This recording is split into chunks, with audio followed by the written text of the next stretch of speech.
बेखौफ क्यों?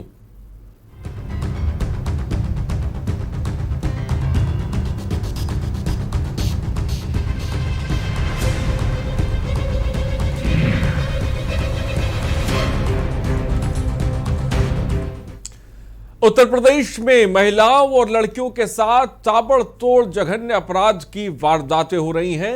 बदमाश बेखौफ हो गए हैं। बदमाश एक के बाद एक घटनाओं को अंजाम दे रहे हैं। पुलिस घटनाओं पर रोक लगाने में नाकाम साबित हो रही है। बड़ी घटनाओं से भी जिला प्रशासन सबक नहीं ले रहा, जिसका नतीजा है कि अपराधी शहर दर शहर बेखौफ हो चले हैं। कानपुर से लेकर हाथरस तक और हाथरस से लेकर अलीगढ़ तक हुई बड़ी वारदातों ने खाकी पर सवाल निशान खड़े कर दिए हैं।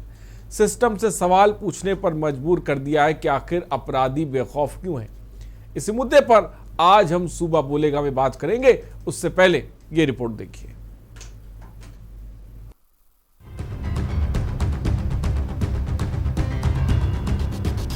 कानपुर, हाथरस, अलीगढ़, ये तीन तस्वीरें बताने के लिए काफी हैं कि यूपी में अपराधी किस कदर बेखौफ हो रहे हैं। तीन जिलों की तीन तस्वीरें जिला प्रशासन को कटघरे में खड़ा करने के लिए काफी हैं, जो सवाल पूछ रही हैं कि आखिर सिस्टम इतना कमजोर क्यों है कि अपराधी अपराध करने से पहले कानून और सजा की चिंता नहीं करते।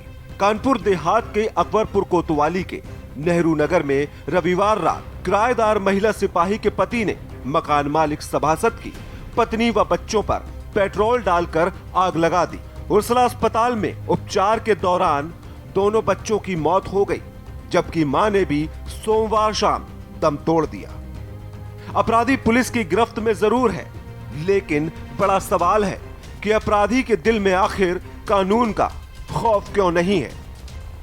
रात में वो जब आग लगी, सभी जब हल्ला मचा है तो सभी लोग दौड़ के उनको बुझाने के भागे। तो उनके पापा थे घर में, तो वो ऊपर जाके बच्ची को बुझाया है कम्बल से, और वो जो ऊपर उनसे वो पानी डाल लिया अपने ऊपर। कैसा परिवार? परिवार बहुत सीधा था, किसी से न दुश्मनी थी न किसी से लड़ाई थी। तो फिर आखिर ये घटना की वजह क्या है? घटना की वजह उनके घर में एक किराएदार रहता था, उसी का है। हाँ, तो वो जब वो कूदा है तब सभी लोग उसको जो को देखा है, कहा इसी घर में रहता है, इसी घर में रहता है। दोनों बच्चे खत्म हो गए। तो बच्चा दोनों खत्म हो गए। माहौल बबली है, जो बीबी उनकी है वो गंभीर है। हाथरस की तो घटना हैरान करने वाली है। बेटी से छेड़छाड़ की शिकायत करना एक पिता को महंगा पड़ गया। शिकायत से चिढ़े शोहदों ने लड़की के पिता पर कई राउंड गोलियां चलाकर उनकी निर्मम हत्या कर दी। बेटी के पिता ने छेड़छाड़ की शिकायत थाने में की थी। इससे बौखलाए दबंगों ने खेत में जाकर देर शाम गोली मारकर हत्या कर दी। पिता की मौत पर बेटी के अंदर की बात अस्पताल में खड़े लोगों के सामने आ गई और रो रो कर वह पुलिस से न्याय मांगने लगी। जानकारी के मुताबिक लंबे वक्त से पीड़िता शिकायत कर रही थी, लेकिन पुलिस ने घटना को गंभीरता से नहीं लिया। कहाँ गांव के लोग थे? पहले उसने मेरे साथ छेड़खानी की, रामजादे ने मेरे पापा ने केस कर दिया और उसने चिढ़ के मेरे पापा को गोली मारी। मेरे पापा को गोली मारी। वो कहाँ के हैं? वो पैराइश इकोना रहता है अभी, इकोना से यहाँ गाँव आए घूमने के लिए। कितने लोग थे आज? जिन्होंने गोली मारी थी? कितने लोग थे? बता, प्यार से बता। प्यार से घबरा मत। 6-7 लोग थे।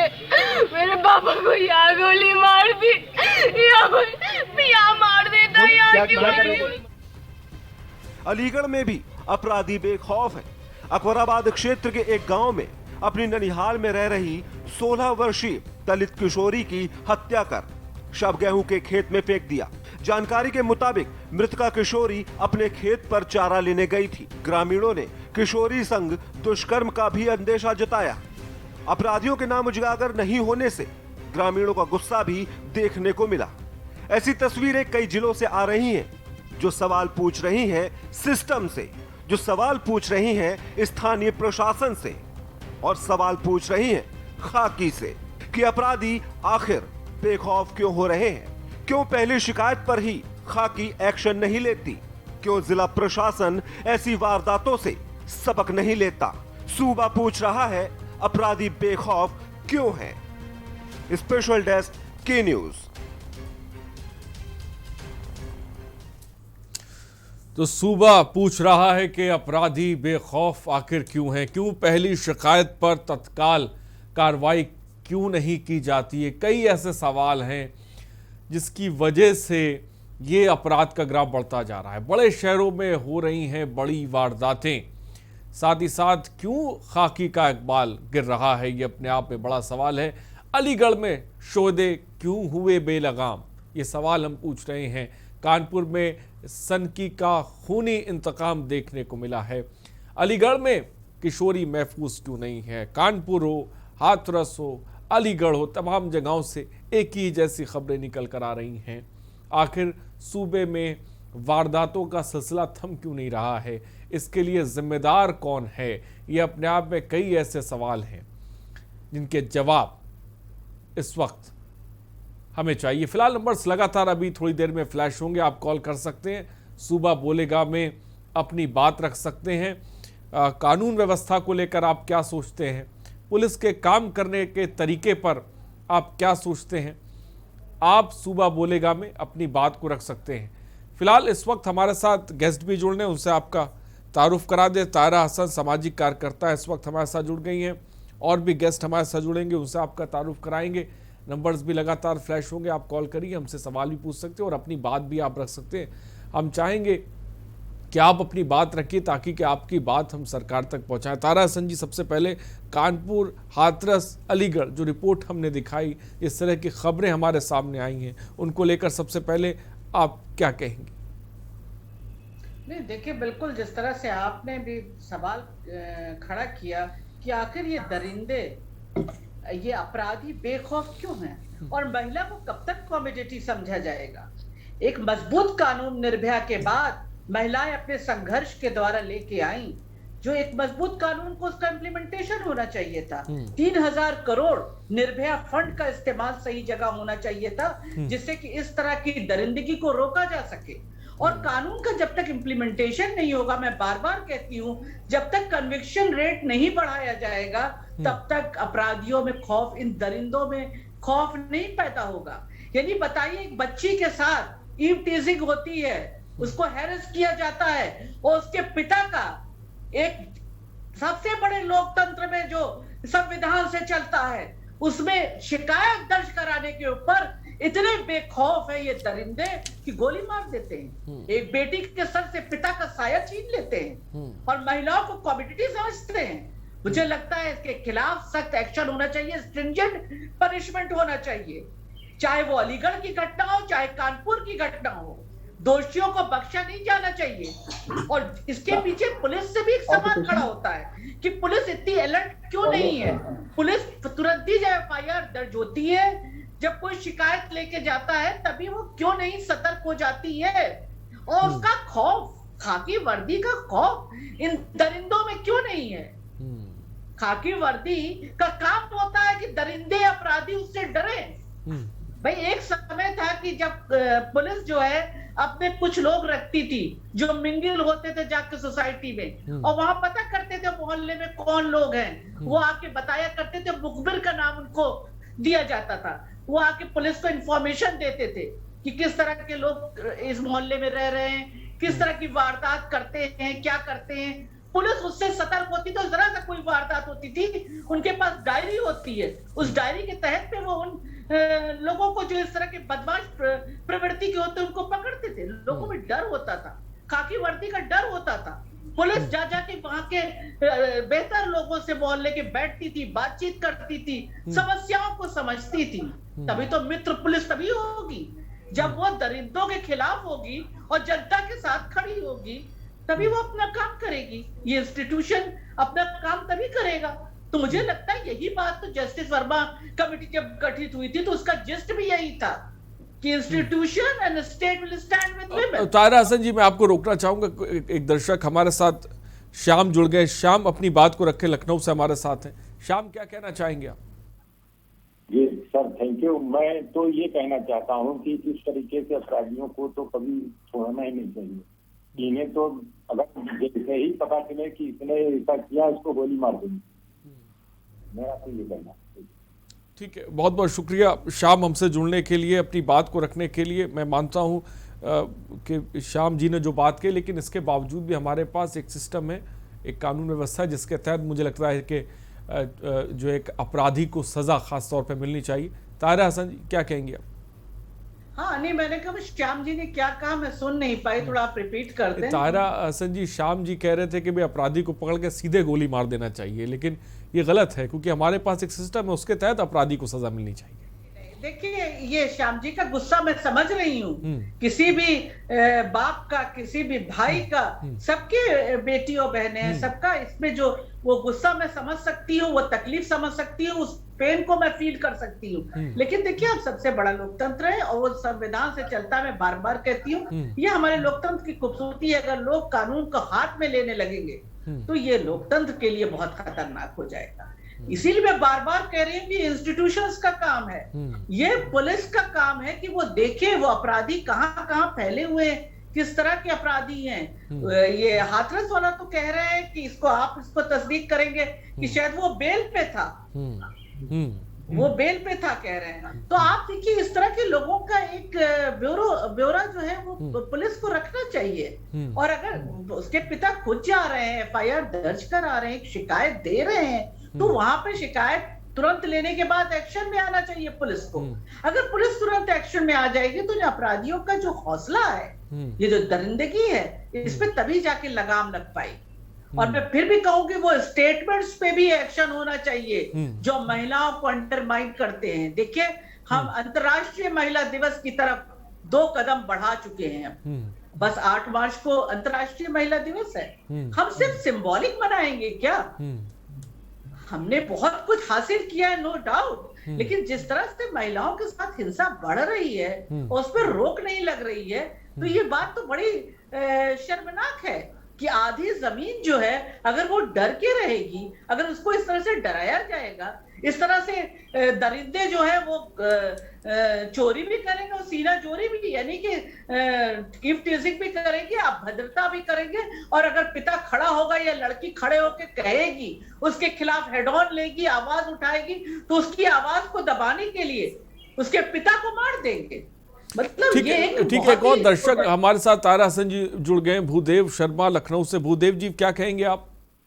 सर, लखनऊ से नहीं, मैं मुरादाबाद से हूँ। जी, मुरादाबाद से भूदेव शर्मा जी बोल रहे, माजरत चाहता हूँ, बताएं क्या कहना चाहेंगे आप? जी, अभी एक लड़की की घटना मैंने देखी, उसके पिता को मार दिया गया। जी बोलिए। जी, मैं कहना चाहता हूँ कि जैसे इस लड़की के पिता को मार दिया गया, जल्दी से अपनी बात को रखिए भूदेव जी, टीवी की वॉल्यूम को कम रखिए, जल्दी से अपनी बात को रखिए। उनके लिए सख्त कार्रवाई हो या उनके हाथ काटकर सजा दी जाए, ठीक, वो जिंदा रहे हमेशा। ठीक, बहुत बहुत शुक्रिया भूदेव जी। तमाम दर्शक, उमेश मेरठ से इस बीच एक दर्शक, उमेश जी क्या कहना चाहते हैं आप? नमस्कार साहब। जी नमस्कार, बोलिए। हाँ, मैं ये कहना चाह रहा था कि हमारे प्रदेश में पुलिस का सिस्टम जो है बिल्कुल फेल हो चुका है। पुलिस कोई ध्यान नहीं दे रही है, रोजाना जो है गुंडागर्दी बढ़ती जा रही है, गुंडों पर कोई कंट्रोल नहीं है और पुलिस जो है केवल पैसा लूटने का काम कर रही है।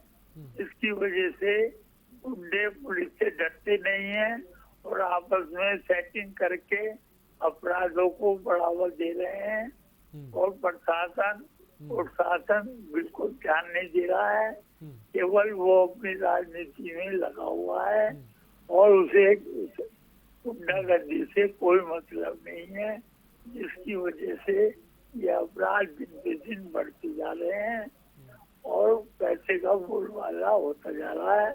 पैसे दो और अपराध करके छूट जाओ, ये सिस्टम बन गया है। ठीक है, उमेश जैन जी बहुत बहुत शुक्रिया हमारे साथ जुड़ने के लिए और अपनी बात को रख लें। ताहिरा हसन जी जल्दी से अपनी बात को मुकम्मल करें। जी बिल्कुल, मेरा कहना है, देखिए जैसे कि हम लोग सब अंतर्राष्ट्रीय महिला दिवस की तरफ बढ़ रहे हैं, महिलाओं के प्रति होने वाली हिंसा को रोकने के लिए महिलाओं ने संघर्ष करके बहुत से कानून बनवाए हैं, लेकिन मेरा मानना है कि उन कानून का इम्प्लीमेंटेशन मजबूती से होना चाहिए। जस्टिस वर्मा कमेटी में दिया हुआ है कि पुलिस के पास अगर कोई महिला जाती है अपना शिकायत करने तो एफआईआर दर्ज होना चाहिए, वरना थाना इंचार्ज के खिलाफ भी एक्शन की बात है। तो जब इतना मजबूत कानून है तो उसका इम्प्लीमेंटेशन क्यों नहीं हो रहा है? अगर इम्प्लीमेंटेशन नहीं होगा और जो विटनेस हैं उनको अगर प्रोटेक्शन नहीं मिलेगा तो देखिए विटनेस हॉस्टाइल हो जाएंगे, कन्विक्शन रेट नहीं बढ़ पाएगा और इस तरह से अपराधी बेखौफ होकर निकलते चले जाएंगे। और पुलिस भी लंबा केसेस खींचेंगे, फास्ट ट्रैक कोर्ट से नहीं होगा तो लंबे केसेस खींचेंगे, लूप होल्स होंगे और ये अपराधी निकल जाएंगे, हीनियस क्राइम करके दोबारा सीना ठोक के उससे बड़ा क्राइम करेंगे। इसीलिए कन्विक्शन रेट को बढ़ाना बहुत जरूरी है अगर महिलाओं के प्रति बढ़ती हुई हिंसा को रोकना है। फास्ट ट्रैक कोर्ट से ऐसे सारे केसेस का निस्तारण हो, विटनेसेस को प्रोटेक्शन देना बहुत जरूरी है। तो कई अहम बात तायरा हसन जी ने साफ तौर पे की और कई सवाल भी उठाए। राजेंद्र कुरुक्षेत्र से इस बीच एक दर्शक है। राजेंद्र जी, क्या कहना चाहेंगे आप? चंद्र प्रकाश बोल रहा हूँ जी चंद्र प्रकाश जी, बोले क्या कहना चाहेंगे आप? खान भाई, मैं ये कहना चाहता हूँ कि ये जो इस प्रकार की जो घटना घटी है ये मानवता के लिए एक कलंक है, इस प्रकार से नहीं होना चाहिए। और मैं ये कहना चाहता हूँ कि जिन्होंने इसको अंजाम दिया है उनके ऊपर तुरंत प्रभाव से कार्रवाई होनी चाहिए और फास्ट ट्रैक कोर्ट में उसकी कार्रवाई हो और तुरंत प्रभाव से उसके ऊपर जितने जल्दी हो सकता है उनको दंडित किया जाए। ये कोई तरीका नहीं है। इस तरह से तो हमारे देश में, हमारे प्रदेश में हमारी बहन बेटियां सुरक्षित नहीं होंगी। इनको सुरक्षा अगर प्रदान करनी है तो इन गुंडों और इन दबंगों के दिल में दहशत लानी होगी। परंतु बड़ा अफसोस होता है जब मैं देखता हूँ एक 67 साल का एक बुजुर्ग आदमी देखता है कि संसद में खड़ा एक एमपी आंख मार रहा है। ये भी एक सोचने का और चिंतन करने का विषय है। ठीक है, बहुत बहुत शुक्रिया चंद्र प्रकाश जी हमसे जुड़ने के लिए और अपनी बात रखने के लिए। हमारे साथ डॉक्टर गणेश शंकर मनोरोग विशेषज्ञ इस वक्त हमारे साथ जुड़ गए। डॉक्टर साहब, आपका बहुत बहुत स्वागत है। सीधे उन्हीं के पास थे। डॉक्टर साहब, क्या कहेंगे जिस तरह से एक तरफ हम देख रहे हैं कि अपराध का ग्राफ लगातार बढ़ता जा रहा है, हम प्रशासन को लेकर भी सवाल उठा रहे हैं, लेकिन महिलाओं को लेकर जिस तरह से अपराध बढ़ रहा है, इसके पीछे आपको वजह क्या नज़र आती है? क्योंकि आप मनोरोग विशेषज्ञ हैं, क्या एक सोच भी इसके पीछे बहुत बड़ी वजह है कि खासकर हमारे सूबे में जो एक पुरुष प्रधान सोच बनी हुई है, क्या वो भी एक बहुत बड़ी वजह है अपराध का ग्राफ बढ़ने में? मेरी आवाज आपको साफ आ रही है? जी, आपकी आवाज आ रही है, बोलिए। देखिए, मनोविज्ञान हमारे जीवन को नियंत्रित करता है। किसी भी इंसान की लाइफ को जो निर्धारित करता है वो उसका दिमाग ही होता है। Denominator of everything in this life is the way we think, our mind, right? And मनोविज्ञान और क्राइम का बहुत स्ट्रॉन्ग कनेक्शन है, बहुत ही स्ट्रॉन्ग कनेक्शन। बहुत बार ऐसे केसेस देखने में आते हैं कि पढ़े लिखे माँ बाप हैं, परिवार भी बहुत अच्छा है, 2 बच्चे हैं, दोनों को बराबर अच्छी शिक्षा देने की कोशिश की गई, एक ही जैसा माहौल है, लेकिन एक पढ़ लिख के बहुत अच्छा आला अफसर बनता है और दूसरा अपराधी। तो कहीं ना कहीं हमें ये सोचने की जरूरत होती है कि क्या मनोविज्ञान और क्राइम का कनेक्शन है? तो कई बार हम लोग देखते हैं कि ऐसा पाया जाता है। मनोविज्ञान की भाषा में 2 बीमारियां हैं, एक कॉन्डक्ट डिसऑर्डर और दूसरा अपोजिशनल डिफाइंड डिसऑर्डर। अगर इन तकलीफों के बारे में हर इंसान को समाज में थोड़ी मोड़ी जानकारी तो कम से कम जरूर होनी चाहिए। जब हम लोग बच्चों के केसेस में, ये अधिकतर तकलीफें कम एज के बच्चों के केसेस में मिलती हैं। तो ये कैसे बच्चे होते हैं? अगर सिंपल भाषा में समझाएं तो ऐसे बच्चे जो करीब अपनी टीन एज में होते हैं, करीब 12-14 साल या 16 साल के आसपास, और ऐसे बच्चे नियम कानून तोड़ने में उन्हें बड़ा मजा आता है, नशे की प्रवृत्ति की तरफ बहुत तेजी से भागते हैं। बहुत कम उम्र है, 12 साल 14 साल का बच्चा है, सिगरेट पीना उसने शुरू कर दिया। पढ़ाई लिखाई में उसका परफॉर्मेंस काफी डाउन रहता है और कहीं ना कहीं वो मोहल्ले में, घर में, स्कूल में अक्सर डांट खाता रहता है।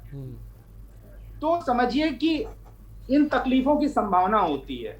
साइंस की लैंग्वेज में देखा गया है कि लॉन्ग टर्म में ऐसे बच्चे क्रिमिनल एक्टिविटीज में इन्वॉल्व होने के लिए बहुत ज्यादा प्रोन होते हैं। तो आवश्यकता होती है कि स्कूल के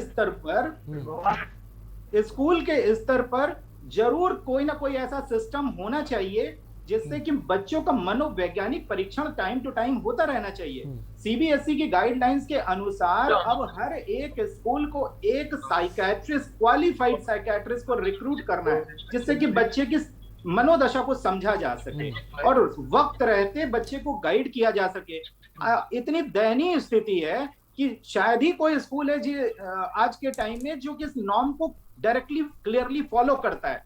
लोग अनक्वालिफाइड, बहुत सारे स्कूल्स अनक्वालिफाइड या पुअरली क्वालिफाइड साइकोलॉजिस्ट को रिक्रूट कर लेते हैं और जिसकी वजह से वक्त रहते टाइम पर बहुत ज्यादा फायदा बच्चे को नहीं दिया जा सकता। जरूरत है कि हर स्कूल में ये इम्प्लीमेंट होना चाहिए कि चाइल्डहुड से ही बच्चे की मनोदशा का उसका स्क्रूटिनी होनी चाहिए, उसकी स्क्रीनिंग होनी चाहिए, जिससे कि आगे चल के इस तरीके की एक्टिविटीज में बच्चा ना इन्वॉल्व हो पाए। उसके लिए हमें सतर्क रहना चाहिए, ध्यान देना चाहिए।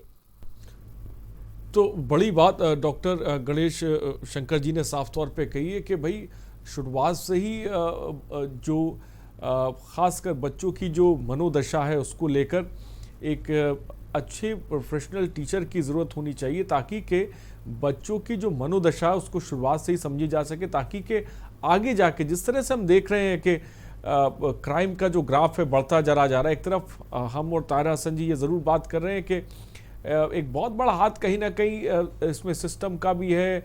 कई जगहों पर ऐसा देखने को मिलता है कि शुरुआती शिकायत में पुलिस जो है वो एक्टिव नहीं नज़र आती है। कई जगहों से महिलाओं को थाने से भगा दिया जाता है।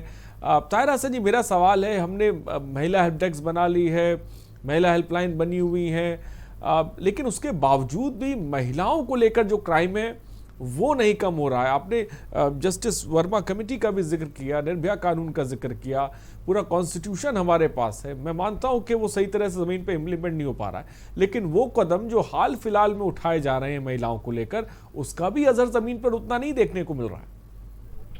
देखिए, हाल फिलहाल में जो कदम उठाए जा रहे हैं, महिला सुरक्षा के लिए कोई भी कदम उठाया जाए वो उसकी तारीफ की जानी चाहिए, उसका स्वागत किया जाना चाहिए, लेकिन उस कदम उठने का कुछ फायदा दिखना चाहिए, कदम का कोई फायदा होना चाहिए ना, वो सामने दिखना चाहिए जमीन पर। अगर वो कदम उठे हैं तो महिलाओं के प्रति बढ़ने वाली हिंसा पे थोड़ा रोक लगना चाहिए, लोगों में डर पैदा होना चाहिए। इसे मैंने पहले कहा था कि पुलिसिंग को और चुस्त और दुरुस्त करना होगा, सेंसिटाइजेशन प्रोग्राम्स चलाने होंगे। देखिए, पुलिस के लोग भी इसी समाज से गए हुए लोग और समाज इसमें कोई मानने में कोई वो नहीं है कि देखिए, ये बात मैं मानती, जो हमारे साथी ने कहा, कुछ साइकोलॉजिकल प्रॉब्लम्स भी जो उन्होंने बताई होती हैं, लेकिन हमारा सोसाइटी जो है वो पेट्रियार्कल सोसाइटी है। पेट्रियार्की इज डीप रूटेड, जहां पर महिलाओं को कम्युनिटी समझा जाता है। आप जो बच्चे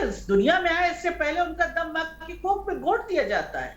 अब ये कौन सी साइकोलॉजी है? ये यही साइकोलॉजी है ना कि डाउरी जैसी कुप्रथा जुड़ी हुई है, जो हमें द्वैत दर्जे का नागरिक बनाती है, और मार्केट उसको स्ट्रेंथन करता है, दिखा के कि यहाँ से खरीदिए, ये हीरा यहाँ से खरीदिए, बच्ची को खुश रखना है वहां से खरीदिए। यानी खुशी तो उन्हीं वही खरीद सकते जिनके जेब पे पैसा है। तो ये पूरी चीजें जो है, महिलाओं को जो कम्युनिटी बनाया गया है उसके खिलाफ ये कानून बन के आए हैं। हमने अपने संघर्ष के द्वारा ही ये कानून महिलाओं ने बनवाया है। डाउरी एक्ट बनाया है, सती प्रथा के खिलाफ बनाया है, फीमेल फिटिसाइड के खिलाफ बनाया है, और सेक्सुअल हैरेसमेंट एक वर्क प्लेस बना है। विशाखा गाइडलाइन है जो हर ऑफिस में, हर फैक्ट्री में, हर जगह होनी चाहिए। और इसको बनाने वाली उस महिला को भी सलाम, भवरी देवी, जो पढ़ी लिखी महिला नहीं थी, चाइल्ड मैरिज के खिलाफ लड़ रही थी। ये उन्हीं की देन है कि 2013 में इतना मजबूत कानून हमारे हाथ में आया। तो कानून बने हैं, लेकिन उन कानून का इम्प्लीमेंटेशन होना चाहिए। हम इसका इंतजार नहीं कर सकते कि माइंडसेट बदलेगा। माइंडसेट बदलने के लिए भी प्रोग्राम चलने चाहिए, सेंसिटाइजेशन प्रोग्राम्स चलने चाहिए, लेकिन सिर्फ ये सोच के नहीं बैठा जा सकता। आज भी बलात्कार के लिए आप देखिए, अगर ये बिल्कुल साफ बात है कि आज भी आप बात करिए तो बलात्कार के लिए महिला के ड्रेस कोड को, उनके लाइफ स्टाइल को, उनके खान पान को जिम्मेदार ठहराया जाता है। जो महिलाओं के साथ बलात्कार होता है उनके साथ क्राइम होता है, और उनको ही पहले तो कहा जाता था छुपा लो, क्योंकि उनकी इज्जत जुड़ी हुई थी। भाई जो इतना हीनियस क्राइम कर रहा है उसकी इज्जत का क्या? हमेशा संस्कार की बात होगी तो महिला को दो, बेटी को दो। मुझे लगता है कि आप थोड़ा सा चेंज लाना होगा। संस्कार बेटों को देना शुरू कर देना चाहिए, माँ को, पिता को, घर वालों को। अब जितना संस्कार दे सके, जितने उनके संस्कार हमारे पास है, वो सब संस्कार बेटों को दे दे, कि जिससे कि बेटे जो हैं वो बाहर निकले तो एक बेहतर समाज को बनाने में सामने आए। ठीक है ताहिरा हसन जी, मैं ब्रेक का वक्त हो चला है, तो ताहिरा हसन जी ने कुछ अहम बातें कही। उन्होंने कहा कि एक हमें अच्छे समाज की भी ज़रूरत है। समाज अच्छा होगा तो उससे निकलने वाला इंसान, वो उसी, चाहे वो पुलिस महकमे में जाए या कहीं पे भी जाए, उसी समाज से जाता है जिससे मैं निकल कर आता हूँ, जिससे आप निकल के आते हैं, तो वो बहुत मायने रखता है। फिलहाल यहाँ पर रुकते, छोटे से ब्रेक के लिए, जल्द हाजिर होंगे।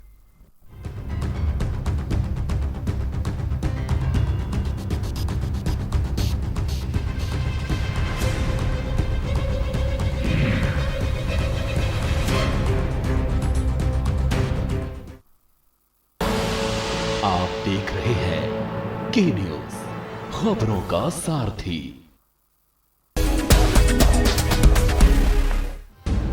मिशन रोजगार, युवाओं के साथ योगी सरकार। 50 लाख युवाओं को रोजगार देना लक्ष्य। 8 नौजवानों को नौकरी उपलब्ध कराने के साथ साथ 1.5 करोड़ नौजवानों को रोजगार की सुविधा भी प्रदेश के अंदर उपलब्ध कराने का कार्य राज्य की सरकार ने किया है। ये कार्य इसलिए जिससे हरेक के जीवन में खुशहाली लाई जा सके। 4 सालों में रिकॉर्ड 4 लाख सरकारी नौकरियां। नई स्टार्टअप इकाइयों से 5 लाख युवाओं को रोजगार। एमएसएमई सेक्टर में 2 करोड़ 5 लाख रोजगार का सृजन। एमएसएमई सेक्टर में उद्योग लगाने के लिए 1000 दिनों तक आपको किसी भी प्रकार की कोई भी लाइसेंस की आवश्यकता नहीं पड़ेगी। आप जाइए, अपना यूनिट लगाइए। ओडीओपी में 25 लाख से ज्यादा लोगों को मिला रोजगार। प्रदेश के अंदर हम लोगों ने ओडीओपी की योजना को, जो देश के अंदर एक लोकप्रिय योजना बनी है, इस योजना को प्रोत्साहित करने के लिए भी हम लोगों ने बजट में इसका प्रावधान किया है। प्रवासी श्रमिकों को रोजगार देने में यूपी देश में अव्वल। डिफेंस कॉरिडोर में 50,000 करोड़ रुपए का निवेश। नोएडा डेटा सेंटर में 25,000 से ज्यादा लोगों के लिए रोजगार। खुदी को आजमाया है तो ये अंदाज आया है, खुदी को आजमाया है तो ये अंदाज आया है। तुम में भी मैं हूं, शुद्ध प्लस पान मसाला। आप देख रहे हैं के न्यूज, खबरों का सारथी।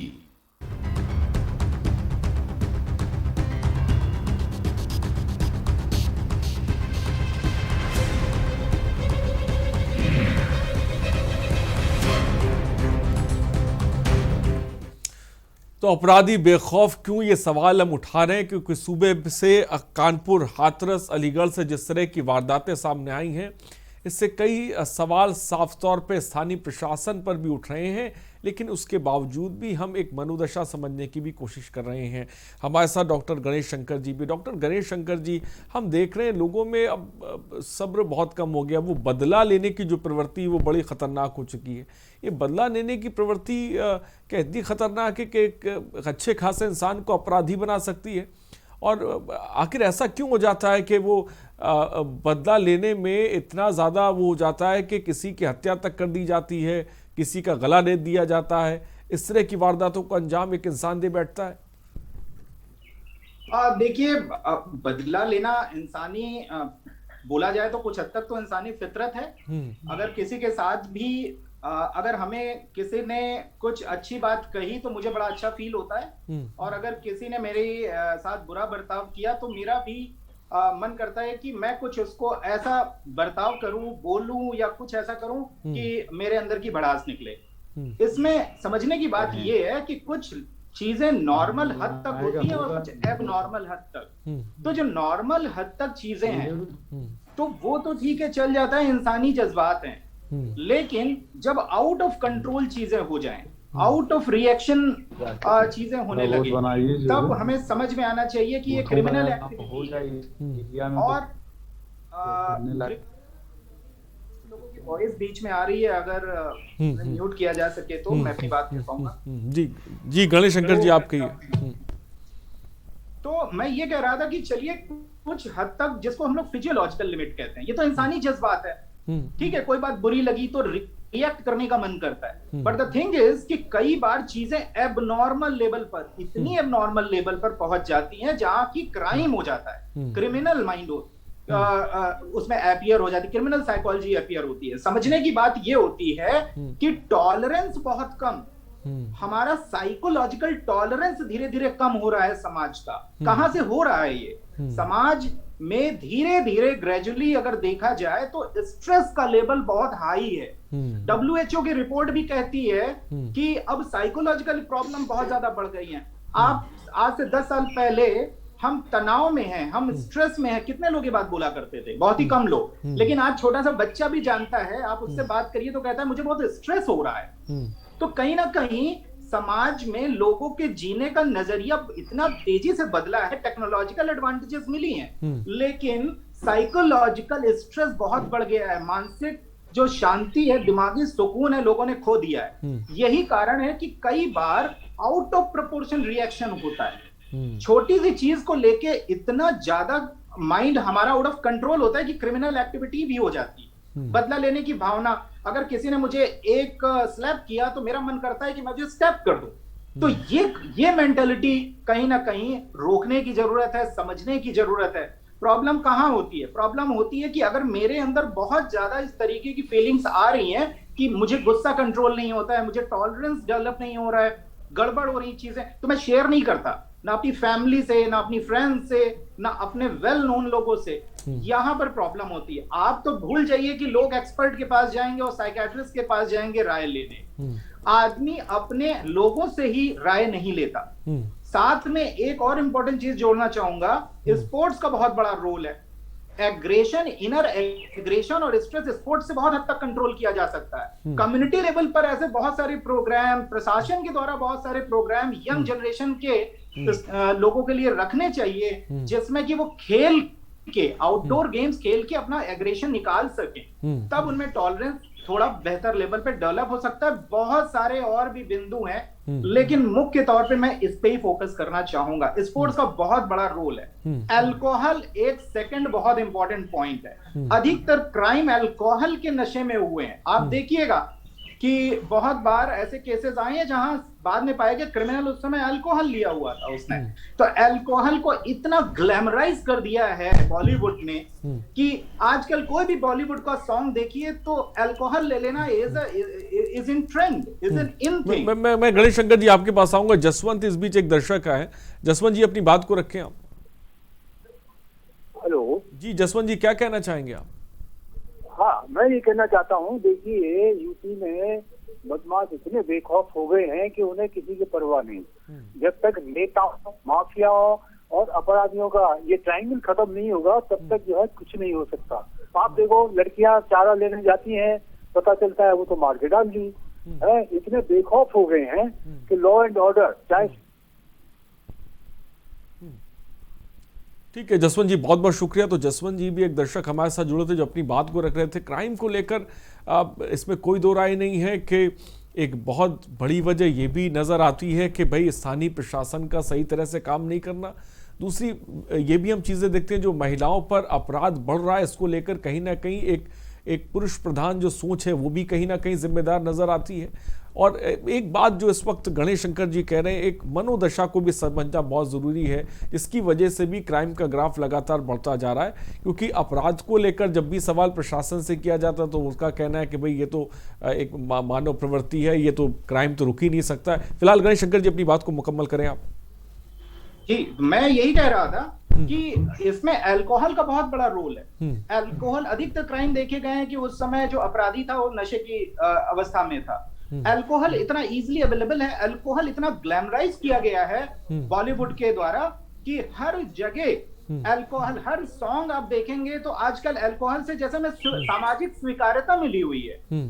और मतलब कोई ऐसा, शायद ही कोई ऐसा सॉन्ग देखने को मिलता है जहां की पार्टी नहीं हो रही और उसमें अल्कोहल नहीं लिया जा रहा है। तो ये जो यंग जनरेशन के बच्चे होते हैं वो इनसे बड़ी जल्दी इन्फ्लुएंस हो जाते हैं, क्योंकि उनको इमीडिएट ग्रेटिफिकेशन और मजा और एंजॉयमेंट चाहिए होता है। और उस समय फिर आदमी का कंट्रोल उसके हाथ से जाता है। जगह जगह हुक्का बार खुल गए हैं, तो इतना ज्यादा इजिली नशे की चीजें अवेलेबल हैं, तो क्राइम तो बढ़ेगा ही बढ़ेगा। तो कहीं ना कहीं समाज को, प्रशासन को, सबको जागरूक होना पड़ेगा कि अल्कोहल और एडिक्शन की चीजों का बिल्कुल डायरेक्ट कनेक्शन है। इनको कहीं ना कहीं इनमें बहुत स्ट्रॉन्ग रेगुलेशन की जरूरत है।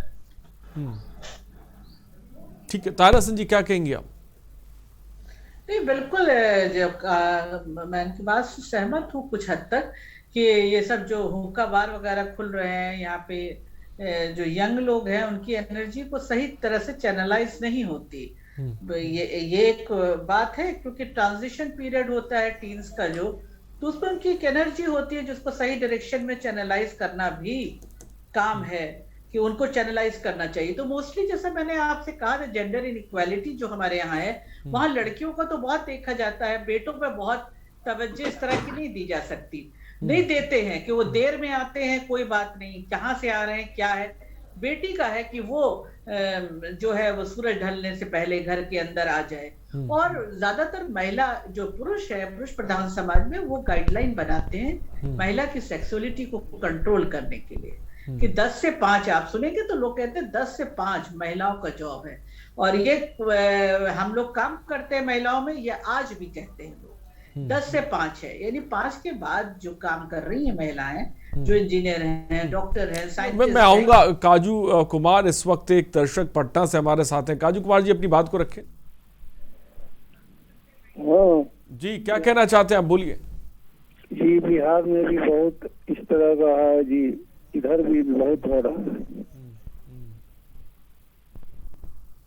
ठीक है, बहुत बहुत शुक्रिया कुमार जी हमसे जुड़ने के लिए, अपनी बात करें। तारा सिंह जी, लगातार दर्शक भी हमारे साथ जुड़े, लेकिन जब कभी भी क्राइम को लेकर सवाल उठाए जाते हैं तो एक बात ये भी कह दी जाती है कि भाई ये तो इंसानी प्रवृत्ति है, अब हम क्राइम पर कभी भी, जिसे कह सकते हैं, पूर्ण रूप से अंकुश नहीं लगा सकते हैं।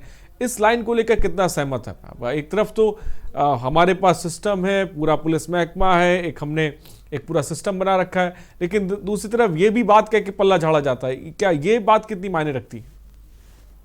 नहीं, बिल्कुल बेमाने बात है ये, मैं बिल्कुल इससे नहीं सहमत हूँ।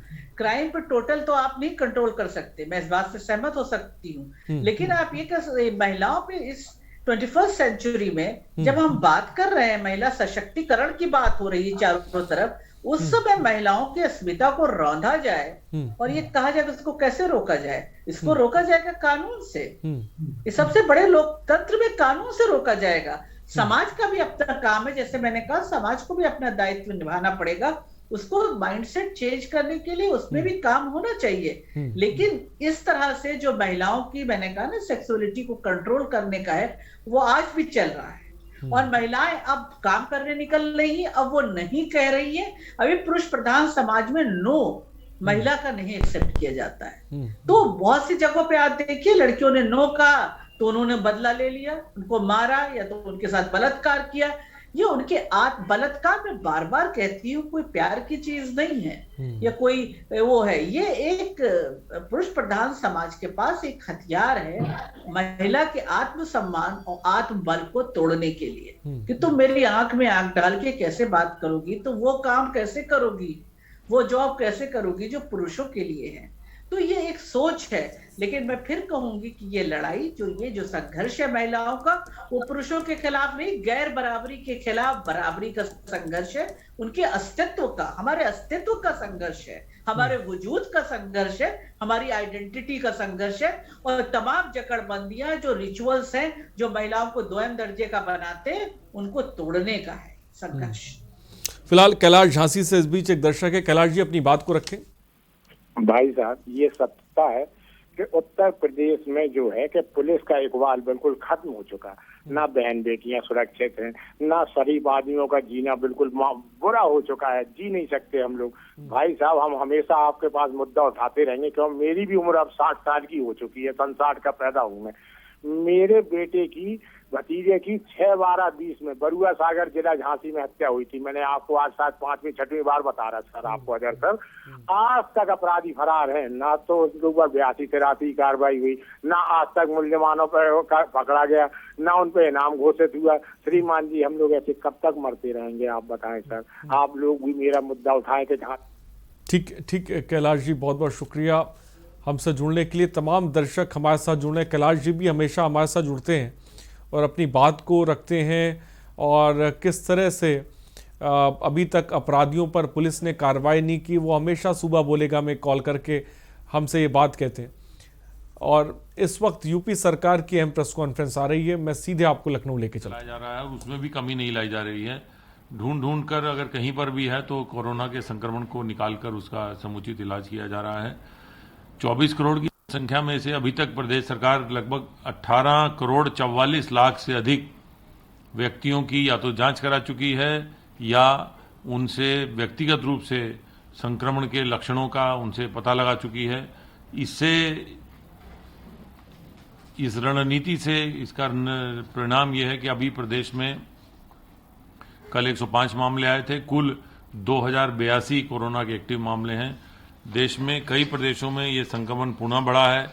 संक्रमण पुनः न बढ़े, इसके लिए सभी नागरिकों को सलाह दी जाती है। सरकार जो अपना अभियान चला रही है वो चला रही है, लेकिन नागरिकों के सहयोग के बिना ये संभव नहीं है। आप लोग मास्क का इस्तेमाल करें, हाथ निरंतर धोते रहें, भीड़ भाड़ के क्षेत्रों से बचें। इसके साथ साथ ये भी अवगत कराना है कि टीकाकरण की कार्रवाई बहुत तेजी से चल रही है।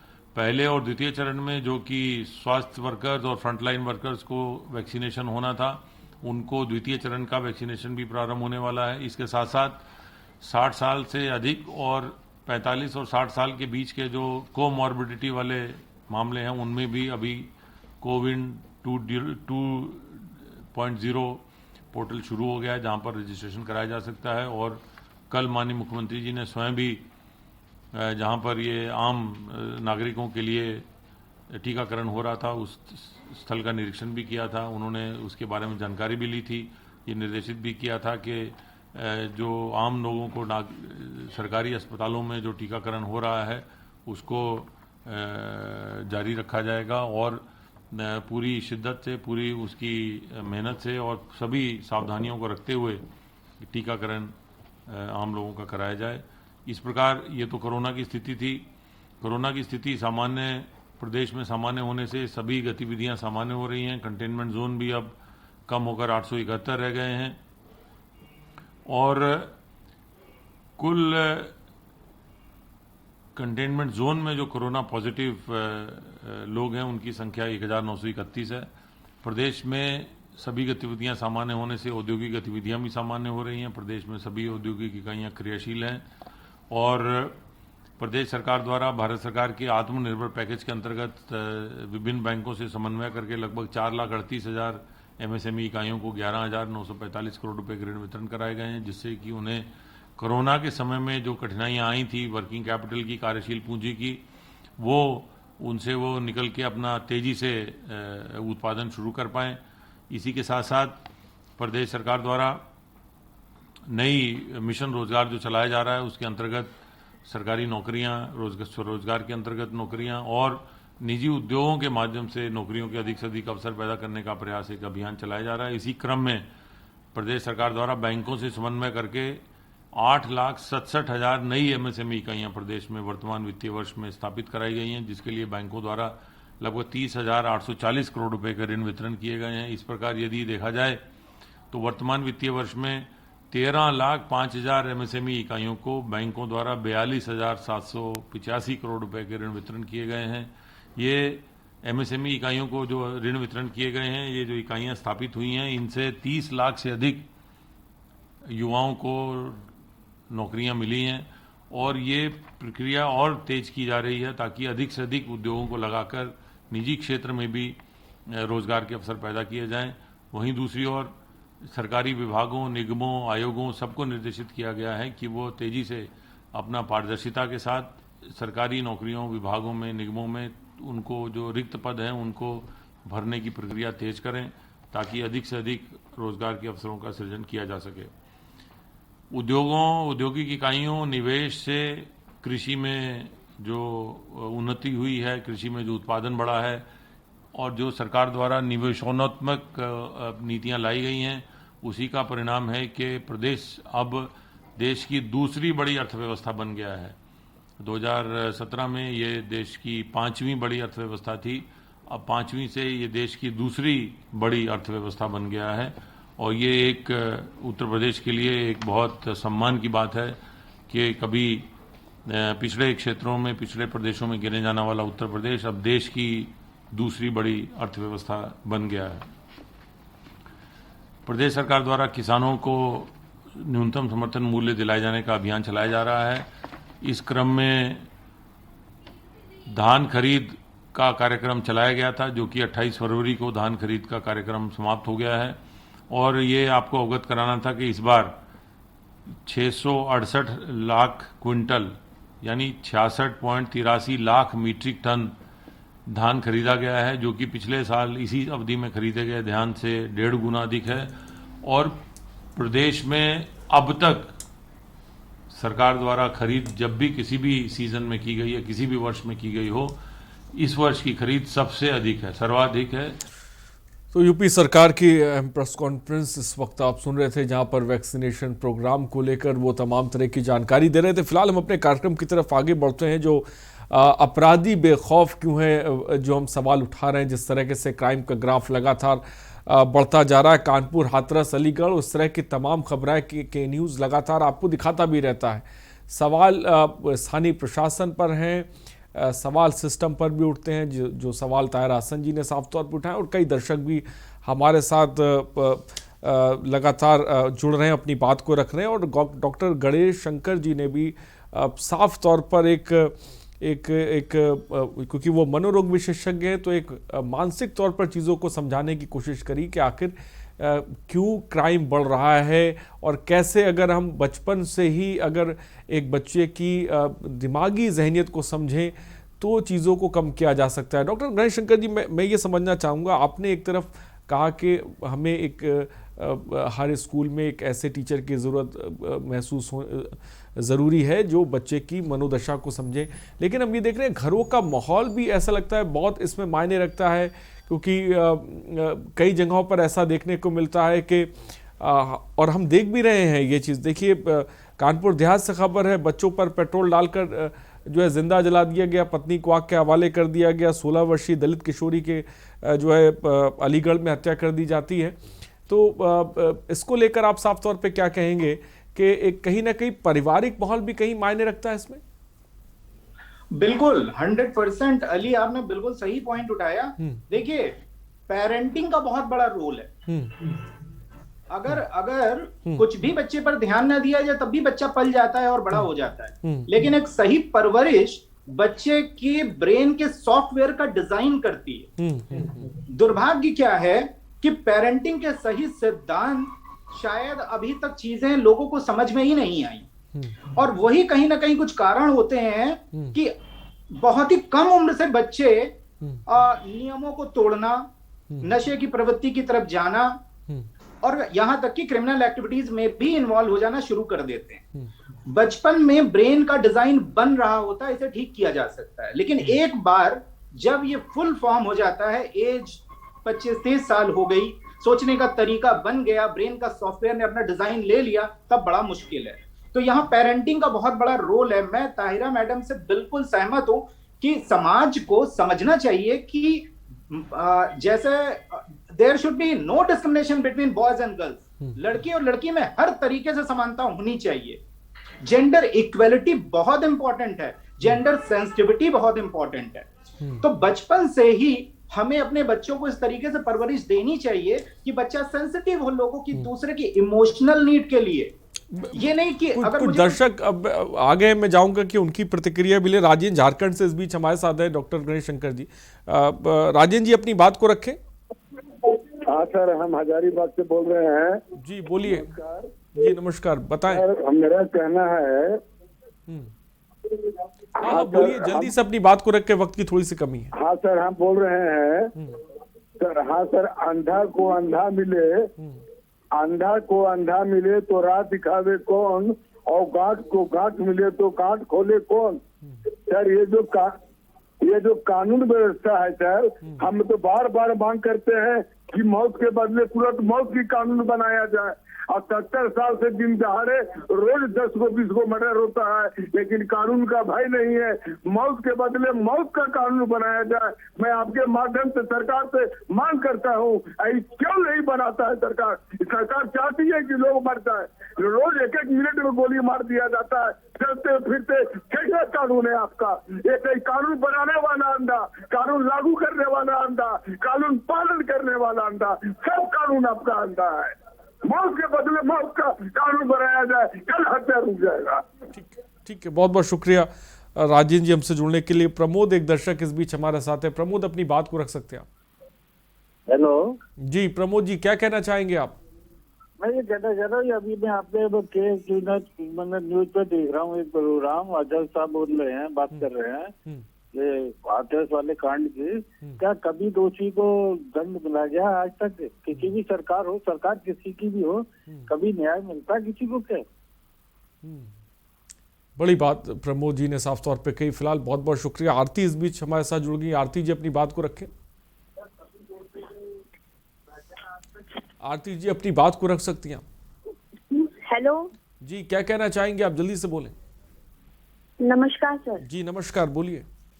सर मेरा नाम आरती है और मैं दिल्ली से बोल रही हूँ। सर मेरा कहना ये है कि आजकल जो जितना क्राइम बढ़ रहा है उसके लिए सरकार कोई भी कानून क्यों नहीं बना रही है? हमारे बच्चे भी बड़े हो रहे हैं, हमारी लड़कियां भी बड़ी हो रही हैं। कल को हमारी लड़कियां भी कॉलेज जाती हैं, स्कूल जाती हैं, तो हमें डर लगता है कि क्या करें, कैसे भेजें अपने बच्चों को स्कूल, कैसे भेजें कॉलेज।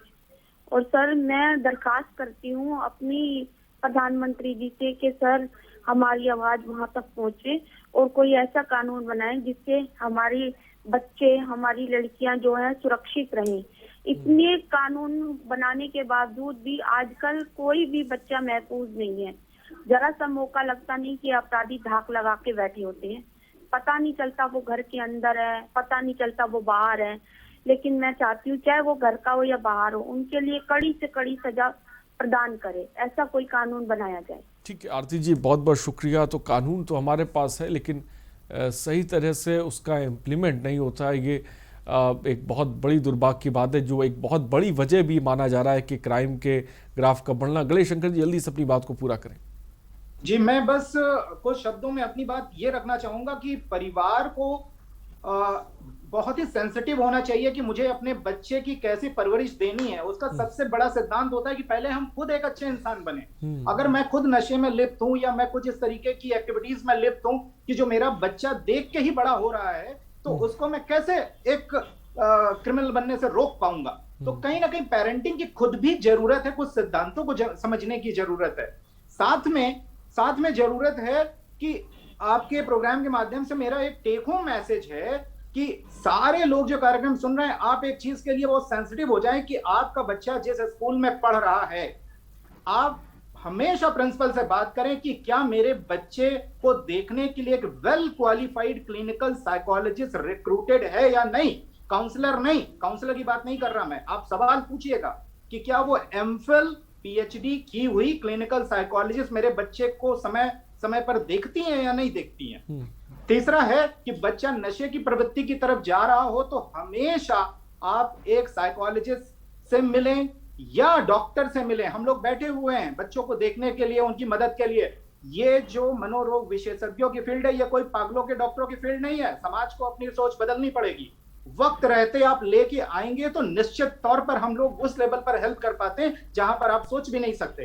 तो वक्त रहते वहां पर भी लाना है। साथ में आउटडोर गेम के लिए बच्चों को खूब प्रेरित करें। आजकल बच्चे खेलते ही नहीं है, सब मोबाइल पर लेकर घर में बैठे हुए हैं। क्या हम लोग पेरेंटिंग में अपने बच्चों को बाहर फील्ड पर खेलने के लिए प्रेरित कर रहे हैं? नहीं कर रहे। हमारे बच्चे के 100% मार्क्स आने चाहिए, लेकिन आउटडोर गेम्स में बच्चा बिल्कुल 0 है। तो बच्चे को प्रेरित करें उसकी जैसा गणेश शंकर जी, ठीक है, सिद्धांत है कि हमें गेम्स खेल के उनकी एनर्जी को चैनलाइज करके हम उनका एग्रेशन कम कर सकते हैं, क्राइम रोका जा सकता है। ठीक है, तो गणेश शंकर जी ने आने वाले समाज कैसा हो उसके लिए बेहतर क्या कदम उठाए वो भी साफ तौर पे बताया।